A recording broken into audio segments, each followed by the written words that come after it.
ஆத்ம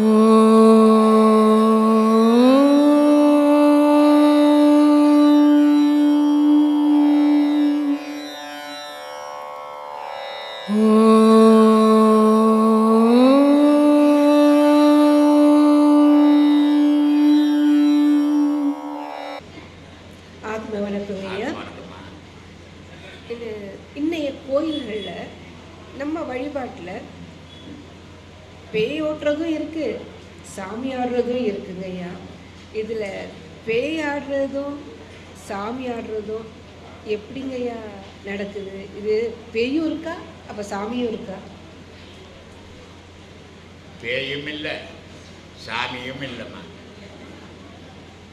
இந்த பாம்பு இருக்குது இல்லை, புத்துல அதுக்கு போய் ஒரு நாதஸ்வரம் எடுத்து போய் ஊதுனா வெளியே வருமா? அது ஒரு வாத்தியம் தான், அது ஒரு இனிமையான இசை தான். கல்யாணத்துல எல்லாம் கூட அதான் வைக்கிறோம். அது நாதஸ்வரம் வாங்கி டும்மு டும்முன்னு மோளம் வச்சா வெளியே வருமா? வராது. அப்ப என்ன வச்சா வருது? மகுடி. மகுடி வச்சா பாம்பு உள்ள இருக்கிற பாம்பு ஆணும் வந்து எட்டி பார்த்து போடலாமா காவு, இல்லை டான்ஸ் ஆடலாமான்னு பார்க்குது இல்லை? அதே மாதிரி நாதஸ்வரமும் பார்பர் மோளம் வச்சா சாமியும் வராது, பேயும் வராது. ஆனால் பம்பையும் உடுக்கியும் வச்சான்னா தக தக தக தக தக தக தகன்னு ஆடும். ஓஹா ஓஹா, என்னம்மா திருப்பதியிலேருந்து நேரம் தலை மேலே வந்துட்ட மாதிரி ஆடுவோம். இது என்ன காரணம்னா ஹிஸ்ட்ரியா நோயின்னு, அது ஒரு நரம்பு ட்ரபிள். அங்கே 100 பொம்பளைங்க நிற்கிறாங்கன்னா 100 பேரும் சாமி ஆடுறது இல்லை இல்லையா? அதில் ஏதோ ஒரு 2-3 தான் ஆடும். இங்கே கூட பால் கூட எடுத்துன்னு வந்தாங்க, ஒரு 150 பேர் வந்தாங்க. அதில் ஒரு 3 பேர் சாமி ஆடிட்டு இருந்தாங்க. சாமி இந்த மாதிரி ஆடுது சாமி, நான் விட்டுட்டு அவங்கள ஆடிட்டு முடிஞ்சு போட்டுமே, நம்ம ஏன் போய் இடையில தடை செய்யணும் அவங்கள அப்படின்னு. ஏன்னா அது ஒரு நோய். அந்த பம்பையினுடைய சத்தம் வந்து இவங்க காதில் பூந்துக்குன்னா தன்னறியாமல் அந்த உணர்ச்சியில் ஆடுது. அதுதான் அந்த சாமி ஆடுது. இந்த பேய் ஆடுறதும் தன்னை தானே ஒரு பயத்தில் பிரமையை உண்டாக்கி. நான் அங்கே போய் வந்தேன், இருட்டாக இருந்தது, அந்த நேரம் அங்கே என்னமோ இருந்தது, விலகலாம் இருந்துச்சு அப்படின்னு தன்னை தானே ஒரு பயம் உண்டாக்கிக்கிட்டு அந்த மனநிலை மாறுபட்டுது. இதனால் பேய் ஆடுது. சாமி ஆடுறது இதால் ஆடுமா? இது ரெண்டுமே ஒரு வித நோய் தான். இந்த சிலம்பாட்டம், இந்த கொம்பு குச்சி பானாலான்னு சொல்லுவாங்க தெரியுமா? அந்த விளையாடுறவன் ஒரு சாவுக்கு போயிட்டு நின்றுக்குன்னு இருந்தான்னா அந்த வெட்டியார மோளம்ன்றாங்க தெரியுமா? அது அடிச்சா அவங்க ஆள் சும்மா இருக்காது, தக்க தக்கன்னு ஆடும், கொம்பு போய் எடுக்கணும் மாதிரி இருக்கும். இந்த பழக்கத்தால் வர விளைவுகள் இது தவிர சாமி வந்து நேரம் இறங்குறதில்லை. சாமியை ஆடுறவங்க வீட்டில் பார்த்தீங்கன்னா சோறு கூட இருக்காது. அப்போ சாமி எவ்வளோ வசதி பண்ணி கொடுக்கணும். இதுதான் நம்ம கோயிலாக இருக்குது, இது நல்லா அந்த ஊர்லேயே ராஜா வாங்கிக்கலாம் இல்லை அப்படின்னு சாமி பண்ணல. அடுத்த நாளைக்கு ஒரு வாரம் பொறுத்த ஒரு குழந்தை செத்து போயிடும். அந்த சாமி ஒரு வாரம் பொறுத்த குழந்தை செத்து வைப்போம், ஜாகிரதையாதுன்னு சொல்லுதா? அப்போ சாமி இல்லை, மனம் நிலை, தன்னை மறந்த நிலை, உணர்வற்ற நிலையில் அவங்க துணி விலகிறது தெரியாது, ஆம்பளை பிடிக்கிறானா பொம்பளை பிடிக்கிறானா தெரியாமல் அந்த உணர்வுகள் மாறி ஆடுறதை தவிர சாமி மனுஷன் மேலே வராது. நான் பல முறை சொல்கிறேன், மனித உடலில் கடவுள் இருக்குதுன்னு சொல்கிறேன். இசை வடிவம் இசைக்கும் போது அந்த இனிமையான ஓசை உள்ளே போனால அவன் தன் நிலையை மறந்து எது நடந்தாலும் தெரியாது. மனித உடலை இறைவன். நீங்க இசையை வாசித்தா கடவுள் வந்து ஒரே கூத்தாட ஆரம்பிச்சோம்மா. ஏம்மா என்னம்மா இது பேர் ஒளியா இருக்குதுன்னு சொல்லிக்கிறேன், அது என்ன மனுஷனாது என் மேலே ஏறி உட்காந்துக்கிறதுக்கு? கடவுளை அறியாதவர்கள் பண்ற வேலைம்மா இதெல்லாம், கடவுளை உணராதவங்க பண்ற வேலை. கடவுள்ன்றது கண்ணுக்கு தெரியாத கற்பொருள். அதை போய் மனுஷன் புச்சின்னு வருவோம், மனுஷன் மேலே வந்து ஆடுறதோ அதுக்கு வேலை இல்லை. இவன் வேலை மட்டுக்குன்னு ஆடிக்கின்னு கடவுள் வந்து ஆடுதுன்னு போய் செய்யணும். காரணம் அது ஒரு மனநிலை பாதிக்கப்பட்ட மாதிரி கதை. மனநிலை பாதிக்கப்பட்டவனுக்கு எல்லா மனுஷன் கூட இருந்தால் கூட அவன் செயல் வருவார். அந்த மாதிரி அந்த சாமி ஆடுறது பேய் ஆடுறதுலாம். பேய் ஆடுற கல்யாணம் ஆகாத பசங்களை கல்யாணம் பண்ணிட்டுன்னா அந்த பேய் ஓடி போடும் காணும். அப்புறம் பேய் இருக்காது. ஏன்னா முனேஸ்வரன் உள்ள வந்துடுச்சேன் கணவனா, அதனால பேய் போயிடும். அதனால அந்த மாதிரியான கற்பனைகளை மனசில் வளர்த்துக்கிறதால வர விளைவுகள் விபரீதங்கள். இது இன்னைக்கு உலகத்தில் நிறைய ஆன்மீகவாதிகள் மக்களை கவர்ந்து தனக்கு ஒரு ரசிகர் மன்றம் வச்சுக்கிற மாதிரி அவங்கவுங்க ஒரு மடத்தையும் ஒரு அமைப்பையும் ஏற்படுத்திட்டு மக்களை வந்து ஒரு மாயையில் இழுத்துட்டு போகிறாங்க. அப்படி இல்லாமல் நீங்கள் அறிவை வந்து உன்னல் பெருக்கிக்கோ, ஞானத்தை அதிகப்படுத்திக்கோ அப்படின்னு சொல்லி தரீங்க. அப்படிப்பட்ட நிலையில் ஐயா இந்த உபதேசங்கள் அவங்களுடைய அறிவையும் திறனையும் மேம்படுத்தக்கூடியது அப்படின்னு நீங்கள் நிறைய சமயத்தில் சொல்லியிருக்கீங்க. இதை பற்றி கொஞ்சம் விளக்குங்க ஐயா. இந்த மனிதனுடைய மூச்சுமா இந்த வயிற்றுக்கும் மூக்குக்குமே போய் பழப்படும். ஆனால் இந்த ஆன்மீகத்தில் இந்த யோக பாதையில் வந்தால் தான் அவனுடைய மூச்சு மடைமாறின்னு பேர். போகிற வழியை விட்டுட்டு வேறு வழியில் போகும். இதுக்கு ரோசகம் கும்பகம் பூரகம்னு பேர். இந்த மூச்சாகப்பட்டது நல்லா வலிக்கணும். வலிச்ச மூச்சையை நிறுத்தணும். வலிக்கிறது 16 வலிக்கும். யாருன்னா போய் வலிச்சிட போறீங்க, பேதி ஆகிடும். இது வந்து 4 அடிவில் பழகணுமே தவிர 8 1 16 சொன்னார்னு போய் பண்ணி போட்டு அப்புறம் ஏமல் வச்சுக்காதீங்க.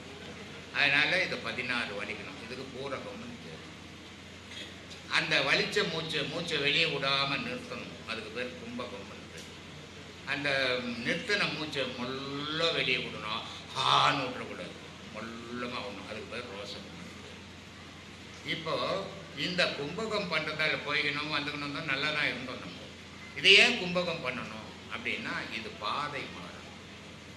அப்போ இந்த கும்பகம் ஆகும்போது இடுப்புக்கு கீழே போய் இந்த பாடம் பண்ணும்போது தெரியும். ஓ இம் என்னும்போது பின்னாடி இடுப்பு போய் வரும். சதை போய் வரும். அந்த உள்ள ஏறுற சூட்டினுடைய விளைவு மேலே முத்தா அந்த இடுப்பில் வேர் வைக்கும். அப்போ தெரிஞ்சுக்கலாம் நம்ம சரியாக செய்கிறோம் அப்படின்னு. அப்போது அந்த காற்றாகப்பட்டது அது முதுகு தண்டு வழியாக ஏறி தலைக்கு வந்தால் உன்னுடைய அறிவு தெளிவு வரும். நீ ஒன்றும் கடவுளை அடைஞ்சி ஒன்றும் சாதிக்க போகிறதில்ல. ஆனால் தெளிவானவனை வாழணும்னா இந்த பாதை அவசியம். இதை தான் சொன்னார். உருதரித்த நாடியில் ஒடுங்குகின்ற வாய்வினை கருத்தினால் இருக்கே கபாலம் ஏற்ற வல்லாரில் விருத்தரும் பலராவார் மேனியும் சிவந்தடும் மறுத்தரித்த பாதம் அம்மை பாதம் உண்மைய. கடவுள் என்றதை உனக்குள்ளே வச்சுக்கணும். கோடியாக செலவு பண்ண காலம் ஃபுல்லாக வாழ்நாள் ஃபுல்லாக சுற்றி செத்து போனியாட பார்க்க முடியாது. ஆனால் அந்த கடவுளை பார்க்கணுன்னா நீ உனக்குள்ளேயே தேடினா கடவுளை பார்த்துடலாமே. ஆனால் ஊரெல்லாம் சுற்றி வீணாக போனியே எண்ண முடியாத சாவாய் போயிருக்குது அப்படின்னார். அதனால் சொன்னார், ஓடி உட்கலந்த ஜோதியை நாடி நாட்களும் கழிந்து போய் வாடி போன மாந்தர்கள் கோடி எண்ணிருந்த கோடி வந்தார். அப்போது இந்த மூச்சாகப்பட்டதும் உன் தலைக்கு போகும்போது அறிவு தெளிவு வரும். எது உண்மை எது பொய் என்ற தெளிவு உன் அறிவு வேலை செய்யும். இல்லைன்னா அறிவு மங்கி. அதுக்காக இதை சொல்லிக் கொடுக்குறோம். ஐயா நீங்கள் உங்களுடைய வாழ்க்கை வரலாறு பேசும்போது அதில் ஒரு செய்தியை படித்தேன். நீங்கள் செய்த இந்த யோகம் இந்த பயிற்சிகள் உங்களுடைய கடினமான அந்த ஐசிஎஃப் என்ஜின் கட்டுமான பணியின் போது எல்லாரும் நிறைய பேர் வந்து கண் பாதிக்கப்பட்டாங்க, உடல்நிலை பாதிக்கப்பட்டாங்க, புற்றுநோய் கோளாறுகள் இருந்தது, சீக்கிரமாக இறந்து பட்டாங்க. ஆனால் இன்றும் நான் உடல்நலத்தோடு தொடர்றேன். எனக்கு இந்த பயிற்சிகள் எனக்கு வந்து என்னுடைய உடல்நலனை கொடுத்தது அப்படிங்கிறது. அதே மாதிரி யாருக்கும் தெரியாத நுட்பங்களை இதை நான் வந்து தனியாக வந்து எல்லாருக்கும் படித்தவங்களுக்கே என்ஜினியர்களுக்கே நான் வந்து விளக்கியிருக்கேன். பிளான் போட்டு நான் அதனுடைய ஒரு வண்டி வந்ததுனாமா அந்த வண்டி எந்த வண்டி மாடல் வண்டி போட்டோ அதுக்கு ஒரு டிராயிங் வரும். அந்த டிராயிங்கு வந்து ஃபுல்லாக இங்கிலீஷில் தான் இருக்கும். நமக்கு தமிழே தத்துக்காப்பத்துக்காக படிக்க தெரியாது. நான் எங்கே இங்கிலீஷ் படிக்கிறது. ஆனால் அந்த டிராயிங்கை நான் வீட்டுக்கு எடுத்துகிட்டு போவேன். மத்தியானம் வரும்போது மத்தியானம் சாப்பிட்டுட்டு படுக்க கெடுக்க மாட்டேன். பேப்பருங்க வாங்கிட்டு வந்து வச்சுக்கின்னு ஒரு பாட்டாக அதை டிராயிங் பண்ணுவேன். அந்த டிராயிங் பண்ணி நாளைக்கு என்ன வேலை செய்யணும் அந்த ஒரு பேப்பர் எடுத்து பண்ண போதும். அது மொத்தம் அந்த வண்டியினுடைய பேட்டர்ன் பார்த்தீங்கன்னா ஒரு 20 பேப்பர் வரும். அந்த 20 பேப்பர் அந்த டிராயிங்கை வச்சுன்னு நாங்கள் வெல்டிங் பண்ணும்போது நெருப்பட்டு எரிஞ்சு போடுவோம். அதனால் அந்த பேப்பரை போட்டு வச்சுருவேன். ஒரு ஸ்கெட்ச் போட்டு வைப்பேன். இந்த வேலை இது பேர் இது இந்தந்த ஐட்டம் இந்தந்த அளவு அப்படின்னு போட்டு வச்சுருவேன். அதை வந்து செய்ய தெரியாதவங்க கூட வந்து எங்கிட்ட அந்த பேப்பரை வாங்கிட்டு போயிட்டு வச்சுக்கிட்டு செய்வாங்க. அதனால தான் ஒரு பெரிய ஆஃபீஸர் ரவிச்சந்திரன் பிராமின் அவர் சொல்லுவார், சேத்துல மனுஷ செந்தாமரை நிட்டானி. ஏன்னு சொன்னால் அந்த அண்டர்பிரேமில் படிக்காதவன் ஃபிட்டராக இருக்கவே முடியாது, வெல்டராக இருக்க முடியாது. ஏன்னா ஃபிட்டர்ன்றது மெஷர்மெண்ட் பார்க்கணும். அந்த வெல்டருக்கு நீ மெஷர்மெண்ட்டு போட்டு கொடுத்தீங்கன்னா தான் அவன் வெல்டு பண்ணுவான். நீ ஒரு புள்ளி இங்கே தவறாகி போச்சுன்னா அதை வண்டி திருப்பிட்ட உடனே எந்த பொருளையும் மாட்ட முடியாது. அதனால் எல்லாமே தவு கணக்கு, மயிரழ கணக்கு தான் ட்ரில்லிங் எல்லாம். அதை நான் சாதாரணமாக செய்துன்னு இருந்தேன். என்கிட்ட நிறைய சீடருங்க உருவானாங்க அதில். ஆனால் ஒரு பெருமை என்னன்னா எல்லாத்துலேயும் சீடர் இருந்தாங்க. டெய்லர் வேலை நிறைய சீடரு. ஏன்னா டெய்லருங்கன்னா நான் பேண்ட் ஷர்ட் தாங்க எனக்கு தெரியும், என் பொண்டாட்டி ஜாக்கெட்டு கூட கூலி கொடுத்தாங்க தைக்கிறேன். இல்லைன்னா நான் இந்த லேடிஸ் வேலை தாங்க எனக்கு தெரியும், எனக்கு பேண்ட் ஷர்ட்டை நான் வெளியே தாங்க கொடுத்து தைக்கிறேன். நான் அப்படியே சூட்டு வரைக்கும் தைச்சேன். எல்லோரும் கல்யாணத்துக்கு போட்டு தைச்சி கொடுத்தேன். அப்படி தைய வேலையில் நான் ஒரு முதன்மையாக இருந்ததால் அதுலேயும் நிறைய சீடர் இருந்தாங்க. ஒர்க் ஷாப்பு வேலையில் அது மாதிரி நுணுக்கமான வேலைகளை செய்யும்போது எந்த வேலையும் மற்றவனால் செய்ய முடியாதுன்ற வேலையை நான் போய் உட்காந்து செய்திருப்பேன். அதனால் ஒர்க் ஷாப்பில் நல்ல மரியாதை ரிட்டையர்ட் ஆகுது வரைக்கும். இந்த ஆன்மீகத்தையும் ஏதோ அறிவு கேட்ட மாதிரி பேசிக்கிறேன். இங்கேயும் ஒரு கூட்டம் வச்சுருக்கிறேன். செய்யணும்னு நினைக்கிற ஒரு செயலில் வெற்றி தெளிவு வருமா இந்த உபதேசத்தில் இருக்குது ஐயா. இந்த தான் கேட்குறேங்க ஐயா. வெறும் வெற்றி பெறத்துக்கு மட்டும் இல்லை, ஞானம் அடையிறதுக்கோ வெற்றி பெறத்துக்கு மட்டும் இல்லை, அறிவு தெளிவோட செய்தொழிலில் பெரிய ஆளாக வர்றதுக்கோ இந்த யோக முறை அவசியம். இப்போ ஒரு ஐசிஎஃப்ல இருக்கிறதுலே 2 ஷாப் பெருசு. ஒன்று பி ஷாப் பெருசு, அண்டர்பிரேம் செய்யுது. இன்னொன்று தச்சு ஷாப் பெருசு, அது அசம் வெளியே இருந்து சின்ன சின்ன மெட்டீரியலெல்லாம் போடுறது. அந்த பி ஷாப்பினுடைய நிலை என்னென்னா, நீ நேராக போயிட்டு வெளியே வந்தால் ராத்திரி தூங்க மாட்டேன், கண்ணு எரிச்சிடும். இந்த வெல்டிங் போக அவ்வளோ புகை இருக்கும். என்கிட்ட 6 வெல்டரு கொடுப்பாங்க, 3 பெட்ரு கொடுப்பாங்க. இவங்களை வச்சு நான் வேலை வாங்கணும், ஒரு கோட்டா ஒரு செய்யணும். அப்போது இந்த புகையாகப்பட்டது முதல்ல ஆர்க்கில் வெல்டு பண்ணியிருந்தோம். ஆர்க்கில் வெல்டு பண்ணும்போது கண் எரிச்சல் வரும், ஒரு சில பேருக்கு உடம்பு சரியில்லாதான். இந்த CO2 வெல்டு அதனுடைய விளைவு என்னென்னா, உடைக்கவே முடியாது ஒரு வெல்டு பண்ணிக்கணும். அதுக்காக அந்த வெல்டு போட்டான். ஆனால் வண்டி உடைக்க முடியாது, மனுஷன் உடஞ்சிடுவான். அப்போது அந்த வெல்டு வந்தவுடனே என்ன போச்சுன்னா, அந்த புகை உள்ள எல்லா பாதுகாப்பு பொருளும் கொடுக்குறோம். ஆனால் எதையும் மீறி அது போக முடியும். அது போகும்போது கண் பார்வை போயிடும், பல்லெல்லாம் கொட்டிடும், ஹார்ட் அட்டாக் கம்பல்சரி. பயங்கரமாக இப்படி இதனால தான் என் கூட வேலை செய்த யாருமே இல்லை. எல்லாரும் வேலை செய்யும்போது கண்ணாடி போட்டுன்னு தான் வேலை செய்வாங்க. இந்த நம்ம கூட வேலை செய்த ஒருத்தர் இருக்கிறார், உட்காந்துங்கிறாருங்க டேபிளில். எல்லாரும் அந்த பீ ஷாப்பில் கண்ணாடி போடாமல் சும்மா கூட போக மாட்டோம்.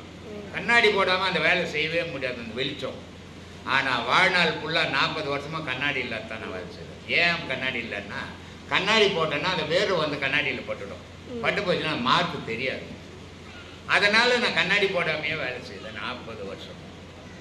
ஆனால் இன்னமும் கண்ணாடி இல்லாதான் பேசிக்கிறேன், கண்ணாடி இல்லாதான் வண்டி ஓட்டுறேன். அதனால் எல்லா பாதுகாப்பும் பண்ணி வச்சுங்க, ஒரு ஆளும் என் கூட வேலை செய்வீங்க. எல்லாம் வேலை செய்யும்போது பாதி பேர் இறந்துட்டாங்க, வேலை செய்து ரிட்டையர்ட் ஆகி பாதி பேர் ரிட்டையர்ட் ஆகி 1 மாதம் 2 மாதம் 6 மாதத்துக்கு இறந்துட்டாங்க. ஆனால் நான் இவ்வளோ காலமாக கத்தின்னு கிடக்கிறேன், இவ்வளோ கத்தின்னுக்கிறேன், கண்ணாடி இல்லாத படிக்கிறேன், கண்ணாடி இல்லாத நடக்கிறேன் அப்படின்னா உடம்பு கொஞ்சம் தளர்ச்சி ஆச்சு. அது வயசினுடைய காரணம், உழைப்பினுடைய காரணம். ஆனால் என் மனம் தளர்ச்சி அடையவே இல்லை, இன்னும் இளமையாக தான் இருக்குது. அதே நேரத்தில் என்னுடைய செயல் இன்னும் இளமையாக தான் இருக்குது, உடல் தளர்ச்சி. அதனால் இந்த பாடத்தினுடைய விளைவு என்னை இன்னும் உயிரோடு வைக்கிறது. இல்லைன்னா அந்த தொழிலுக்கு நான் எல்லாருக்கும் முன்னே சேர்த்துருக்கேன். அப்போல வலிமையான பாடம். அவர் சரவணன் அவங்க உட்காந்துங்கிறாரு. கொஞ்சோண்டு அந்த 9ஆம் மாதம் ஸ்டார்ட் ஆயிடுச்சுன்னா 2ஆம் மாதம் வரைக்கும் அவர் வேலைக்கே சரியாக வர முடியாது. அந்த வீசிங் அவ்வளோ வீசிங் வந்துடும். டெய்லி டாக்டர்கிட்ட ராத்திரியில் தூங்கும்போது அந்த உரியது நம்மக்கிட்ட வந்த பிறகு அது வீசிங்கே வேலை இல்லாமல் போயிடுச்சு. காரணம் வீசிங் வர்றதுன்னா நுரையீரல் சூடு இல்லையா? வீசிங்க போகிறதுக்கு நுரையீரல் தெரியும். நான் போன வருஷம் மார்ச் மாதத்துக்கு முன்னே சொன்னேன், கொரோனாவை பற்றி யாருமே பயப்படாது, நம்ம ஆசிரியர் சீடர்களுக்கு யாருமே வராது. உலகம் ஃபுல்லாக இருக்கிற சீடர்களுக்கு யாருமே கொரோனா சொல்லல. ஆனால் ஒவ்வொரு ஊர்லேயும் எவ்வளோ பேர் செத்து போட்டாங்க. அப்போ நான் போன வருஷமே வீடியோவில் பேட்டி கொடுத்துருந்தேன். மூச்சு பயிற்சியை நல்லா பண்ணுங்க, நுரையீரல சூடாக வச்சுங்க, உங்களுக்கு கொரோனாஸே கிடையாது இல்லையா? இன்னைக்கு என்ன பண்ணுறான், எல்லா விஞ்ஞானியும் சேர்ந்து ஒரு அறிக்கை கொடுத்தான். இப்போ ஒரு 3 மாதத்துக்கு முன்னே ஆழ்நிலை பயிற்சி தான் இதுக்கு கொரோனாவுக்கு மருந்து. ஏன் சொல்கிறேன்னா, இந்த மூச்சாகப்பட்டது அந்த நுரையீரலும் ஈரலும் விரிஞ்சி விரிஞ்சி விரிஞ்சி வேலை செய்யும் போது அதனுடைய பம்பிங்கால் உடலில் பிளட்டு சர்க்குலேஷனும் ஜீவனம். காற்று கூட போனால் தான் பிளட்டு போகும், இல்லைன்னா பிளட்டு நின்றுடும். அப்போது தள்ளிக்கின்னு போகிறது காற்று. அப்போ உங்கள் உடம்புல காற்று சீராக இருந்தால் தான் அது போகும். இந்த பராலிஸ் அப்படின்வாங்க, கை வந்து வச்சு கால் வந்து, இதனுடைய அடிப்படையை நாங்கள் பிளட்டு சர்க்குலேஷன் இல்லை, காற்று போகல, அதனால் அது விழுந்து செய்கிறது பக்கவாதம். அதனால் இந்த பழக்கம் இந்த பாடத்தில் நல்லா முழுமையாக பண்ணுறவனுக்கு இந்த எஃபெக்ட் எல்லாம் வராது, தடுக்கப்படும். ஆனால் அதனால் இதெல்லாம் நோயெல்லாம் வராதுங்க, இங்கே வந்தவங்கன்னு ஏமாற்றக்கூடாது, அது நமக்கு ஒத்துக்காது. ஆனால் ஒரு பெரிய மேனாட்டு அறிஞர் சொன்னதாக சொல்கிறாங்க ஐயா, உலகத்திலே கண்டுபிடிக்கப்பட்ட அறிவியல் கண்டுபிடிப்புகளில் இந்திய நாட்டில் கண்டுபிடிக்கப்பட்ட இந்த யோகம்தான் மிகப்பெரிய கண்டுபிடிப்பு. என்ன, அடக்க முடியாத மனசை அடக்க சொல்லி கொடுத்துருக்காங்க. அறிவின் தெளிவு செயல்பாடை சிறப்பாக ஆக்க, எந்த சூழ்நிலையும் சிறப்பாக நின்று வாழறதுக்கு சொல்லி கொடுக்கப்பட்டிருக்கு அப்படிங்கிறாங்க. அதை நீங்கள் வந்து எங்களுக்கு சொல்லித்தரீங்க. இதை வந்துமா, உலக நாட்டில் எத்தனையோ மதங்கள் இருக்குது. எல்லா மதங்களும் என்ன சொல்லுதுன்னா, மனிதன் எப்படி வாழணும், எப்படி இருக்கணும் அப்படின்றத மனுஷ வாழ்க்கைக்கு தேவையான எல்லா மதங்களும் சொல்லுது. ஆனால் எல்லா மதங்களும் கடவுளை பற்றி படிக்குது, ஆனால் கடவுளை பற்றி பார்க்கல. புரியுதா? எல்லா மதங்களுமே கடவுளை பற்றி படிச்சுன்னு இருக்குது, பேப்பரில் கிட்ட படிச்சுன்னு இருக்குது, ஆனால் ப்ராக்டிக்கல் அதை போய் பார்க்க முடியல, அதுக்கு வழி தெரியல. ஆனால் உலகத்திலே இந்து மதம் மாதிரி ஒரு மதம், புனிதமான மதம் எதுவும் கிடையாது. ஆனால் இதை யாரும் வளர்க்கறது கிடையாது. மற்ற மதம்லாம் வளர்க்கப்படுது இல்லையா? ஒரு குரூப் என்ன பண்ணு, வெடி கிடி வச்சு பயம் கொடுத்து அதில் சேர்க்குது. ஒரு குரூப் என்ன பண்ணு, பிஸ்கட் கொடுத்து, துணி கொடுத்து, பொண்ணு கொடுத்து, வேலை கொடுத்து, படிப்பு கொடுத்து அதில் சேர்த்துக்குது. ஆனால் ரெண்டும் கடவுள் வழிபாடே இல்லை. கடவுளை பற்றி படிக்கிறாங்க, ஆனால் இவங்க கடவுளை அடையிறது இல்லை, அடையிறதுக்கு அதில் வழியும் இல்லை. ஆனால் இந்து மதத்தில் கடவுளை அடையிறதுக்கு வழி வச்சு. இப்போது இங்கிலாந்து நாட்டில் 50 வருஷத்துக்கு முன்னே உலகத்தில் உள்ள அத்தனை நதி தண்ணி எடுத்து வச்சுருக்கிறோம். அதனுடைய காலத்தில் அது ஏதாவது மாற்றங்கள் ஏற்படலாம் அந்த தண்ணி அப்படின்னு இங்கிலாண்டில் லேபில் வச்சுருக்கிறோம். ஆனால் எல்லா நாட்டு தண்ணியும் ஒவ்வொரு காலகட்டத்தில் ஒவ்வொரு சுவை, ஒவ்வொரு நிறம், ஒவ்வொரு மாற்றங்கள் ஏற்படுது. ஆனால் கங்கை நதியினுடைய தண்ணியும் வச்சுக்கிறோம். அது 50 வருஷத்துக்கு முன்னே எப்படி வச்சோன்னா இன்றைக்கும் அப்படியே இருக்கிறோம். அவன் என்ன சொல்கிறான் ஸ்டேட்மெண்ட்டு, இமயமலையில் எதுவோ ரகசியங்கள் அடங்கி இருக்குது அப்படின்றான். உலகத்தில் எத்தனையோ நாடு இருக்குது, ஆன்மீக பூமின்னு எங்கன்னா ஒரு நாடு இருக்குதா? இந்தியா மட்டும்தான் ஆன்மீக பூமி. இப்போ அங்கேயும் தானே ஆன்மீகம், அங்கே தானே கடவுள் வழிபாடு இருக்குது. ஆனால் ஆன்மீக பூமின்னு சொல்ல முடியாது. ஏன்னா பக்தி பூமி எல்லா நாட்டிலையும் இருக்குது, ஆன்மீகம் எல்லா நாட்டிலையும் கிடையாது. இந்தியாவில் மட்டும்தான் ஆன்மீகம். ஆன்மீகம்ன்றதுன்னா கீழே இருக்கிற பொருளை மேலே எடுத்துன்னு போகிறது, அதுதான் ஆன்மீகம். அதை அடையும் போது தான் கடவுள் தெரியணும். ஆனால் இவன் போய் படிச்சுட்டு வர்றதால கடவுள் தெரியுது, மன நிம்மதி கிடைக்குது, மன சந்தோஷம் கிடைக்குது. ரெண்டாவது, இவன் ஆன்மீகம்ன்றது தனித்து செய்யுது. அவங்க பண்ணுறதுலாம் கூட்டம் கூட்டி செய்யுது. கூட்டம் கூட்டி செய்யும்போது உறவுகள் கிடைக்குது. 4 பேர் உறவுகள், ஏழை உறவு, பணக்காரன் உறவு, எல்லாரும் உறவும் கிடைக்குது இல்லை. இதில் இருக்கிற உறவையை இழந்துருவேன். ஆனால் இறைவனை பார்ப்பேன், அதில் உறவுகள் கிடைக்கும், கடவுள் உறவு கிடைக்காது. இதுதான் வித்தியாசம். இந்த இதில் வந்து ஆன்மீகம்ங்கிறது கடவுள் சார்ந்தது மட்டுமல்ல, இது அறிவு சார்ந்தது. இந்த அறிவை அடைவதற்கு ஞான வழிகள் நம்ம பெரியவங்க இப்படி சொல்லி கொடுத்துட்டு போயிருக்காங்க. இது நீங்கள் சொல்லித்தரங்க ஐயா, சொல்லித்தரீங்க எல்லாருக்கும். ஆனால் பிற மதத்தவர்களும் பிற இனத்தவர்களும் அவங்களுக்கும் தனித்தனி கொள்கைகள் வச்சுட்ருக்காங்க. அவங்களும் இந்த நெறியின் மூலமாக இந்த ஞானத்தை முழுமையாக அடைய முடியுமா கற்றுக்கிட்டு? அதான் சொல்கிறேன்னம்மா, மதம்ன்றது மனுஷன் வச்சுக்கிறது. நேற்று வரைக்கும் ஒரு எஸ்சின்னு சொல்லுவான், அவன் இந்துன்னு சொல்லுவான். இன்றைக்கி போய் ஒரு வேறு கிறிஸ்துவ மதத்தில் சேர்ந்துருவான், எஸ்சி போயிடும் இல்லையா, இந்துவும் போயிடும், நான் ஒரு கிறிஸ்டினுங்க அப்படின்னு. இப்போ இது இயற்கையா வந்ததா செயற்கையா வந்ததா? செயற்கை. அப்போ இந்த மதங்கள்ன்றது செயற்கை, இயற்கைன்றது உன் உடல், உன் மனம். இந்த இயற்கையோட நீ பயணம் பண்ண கற்றுக்கணும். பணத்துக்கும் புகழுக்கும் சம்பந்தப்பட்டு நீ இதெல்லாம் போய் சேர்ந்தீங்கன்னா கடவுளை நீ பார்க்கவும் முடியாது, அறியவும் முடியாது. அதனால ஜாதி மதம்ன்றது கடவுளுக்கு கிடையாது. கடவுள் எந்த ஜாதி, கடவுள் எந்த மதம்? இது எல்லாமே மத வழிபாடில் இருக்கிறவங்க யாருமே கடவுளை அறியாதவங்க, பக்தியை அறிஞ்சவங்க.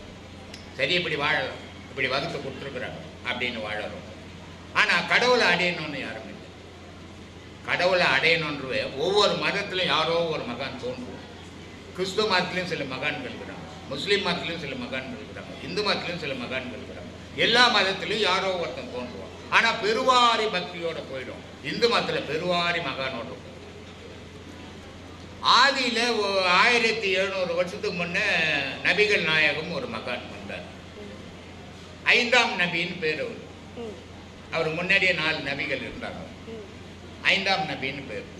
அவர் எழுதுறது குரான் இல்லையா? 1700 வருஷம் தான். ஆனால் அந்த மகானுக்கு அப்புறம் அந்த மதத்தில் ஒரு மகானா வெளிப்படலை யாரும். மதவாதியா இருக்கிறாங்க ஏராளமா, மகானா இல்லை இல்லையா? ஆனால் 2021 வருஷத்துக்கு முன்ன ஒரு மகான் இயேசு வந்தார். ஆனா 2021 வருஷம் ஆயும் ஒரு மகான் வரல. ஆனா மதவாதிங்க கோடிக்கணக்கில் வந்திருக்கிறாங்க. மகான்கள் ஒவ்வொரு மதத்திலையும் தோன்றுனது உண்டு. ஆனால் இந்து மதத்தில் அப்படி இல்லை. வருஷம் ஒரு மகான் தோன்றிக்கினே இருப்பான். அப்படி வந்தவர் தான் வள்ளலார், அப்படி வந்தவர் தான் ரமணர், அப்படி வந்தவர் தான் ராமகிருஷ்ணர், அப்படி வந்தவர் தான் விவேகானந்தர் இல்லையா? காரணம் என்ன அப்படின்னா, அந்த மகான்கள் கடவுளை அடைய வழி தேடி பயணம் பண்ணுவாங்க. அதனால அவங்க மகான்கள் ஆனோம். ஆனால் இந்த மதவாதி புக்கோட நிற்கிறதால இவன் மதவாதியாகவே நின்று போகிறான். ஆனால் இதில் புக்கை தொடுறதே கிடையாது மகான்கள். அவனும் ஆராய்ஞ்சவன் மகான் ஆகிறான். அதனால் இது அடிக்கடி மகான்கள் தோன்றின பூமி, தோன்றிக்கினே இருப்பாங்க. இன்னும் பல ஆயிரம் மகான்கள் வருவாங்க. ஆனால் மற்ற மதத்தில் வரமாட்டாங்க. நம்ம மதத்தோட புனிதத்தன்மையை நீங்கள் சொன்னீங்க. ஆனால் பிற மதங்களில் புத்தர் தோன்றி ஆசையே அழிவுக்கு காரணம், எல்லாருக்கும் எந்த துன்பமும் உயிர் கொள்ளாமே கூடாது, யாருக்கும் எந்த தொல்லையும் கொடுக்காம அன்பாக வாழணும் அப்படிங்கிற சமத்துவத்தெல்லாம் சொல்லிட்டு போனாங்க. ஆனால் இன்னைக்கு புத்த மதத்தில் அந்த நிலை மாறி போச்சு, கொல்லாமை இல்லை.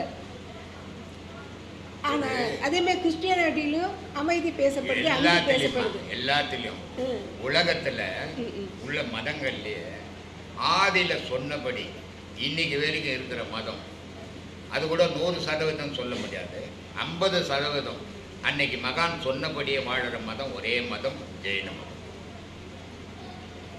ஜெயின மதம் மட்டும்தான் அன்னைக்கு தோன்றிய மகான் என்ன சொன்னாரோ அதை ஒரு 50-60% கடைபிடிக்கிற மதம் ஒன்றே ஒன்று ஜெயின மதம். மீதி எல்லா காலகட்டத்திலையும் எல்லா மகான்கள் சொன்னதையும் அந்த காலகட்டம் மாறினோடனே மனுஷன் வேறு மாதிரி இவன் மனசுக்கு ஏற்ற மாதிரி மாறுபடும். அப்படி தான் புத்த மதம், அப்படி தான் மற்ற மதங்கள். இயேசுநாதர் எல்லா ஞான விஷயத்தையும் சொல்லிக்கிறார். ஆனால் அதில் இருக்கிற ஞான விஷயம் எவனும் அறியறது இல்லை.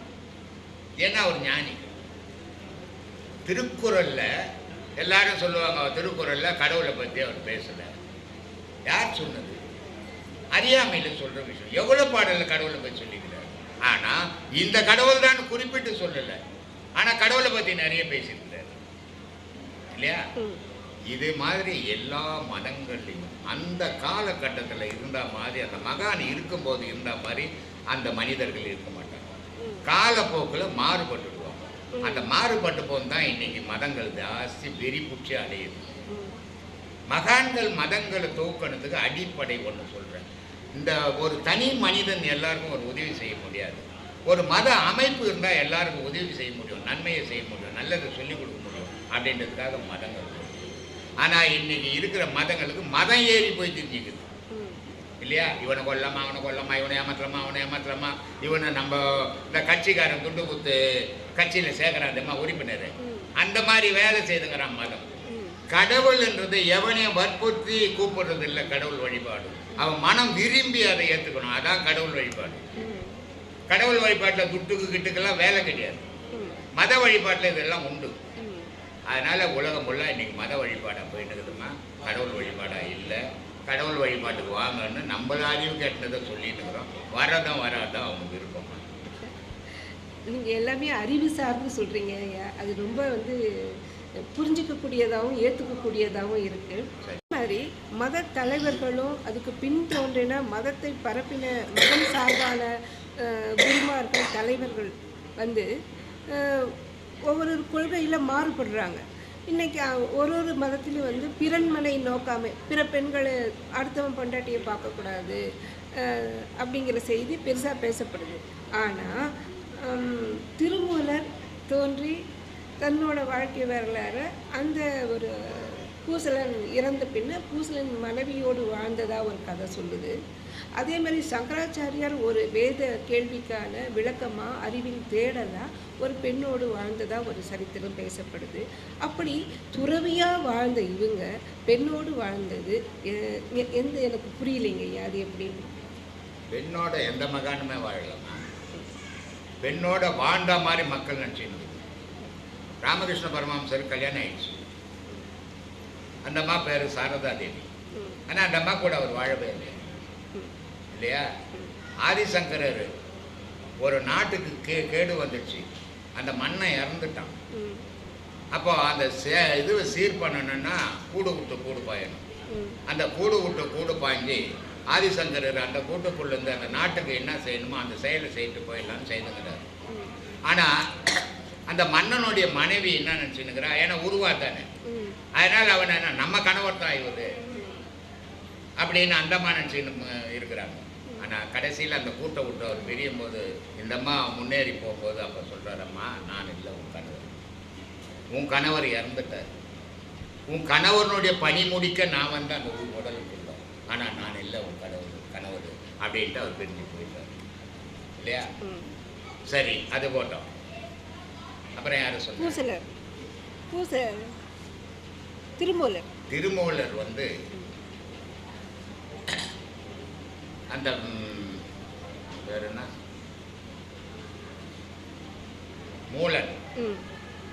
மூலன் ஒரு மாடு மேய்க்கிறவன். அந்த இப்போ பாடலில் சொன்ன 4 பேர் வந்தோன்னிட்டு அது மாதிரி வந்துன்னுக்கிற நேரம் அது அவரு. அந்த மூலன் என்ன பண்ணுறான், மாட்டுக்காரன் மாடு மேய்க்கிற இடையன். அந்த மாடு மேய்க்கிறப்போ அவன் பாம்பு கச்சோ ஏதோ எப்படியோ செத்து போயிட்டான். செத்து போயிட்டோடனே பொழுது போச்சு, இந்த மாடுகள்லாம் வீட்டுக்கு போகணும். ஆனால் வீட்டுக்கு போகல, அந்த உடம்பை சுற்றி நின்றுக்குன்னு அழுவுது அந்த மாடெல்லாம், கண்ணீர் சுற்றுது. அந்த வழிக்காக தான் ஒரு 4 பேர் வந்தோன்னா இருப்பார். அப்போ தான் வராரு அவர் அந்த பக்கம். அவர் பார்க்குறாரு, ஐயோயோ ஒரு மனுஷன் செத்து போனது, இந்த மாடுகளுக்கு எவ்வளோ உணர்வு இருக்குது, எவ்வளோ உறவுகள் இருக்குது, எவ்வளோ பாசம் இருக்குது அவன் மேலே.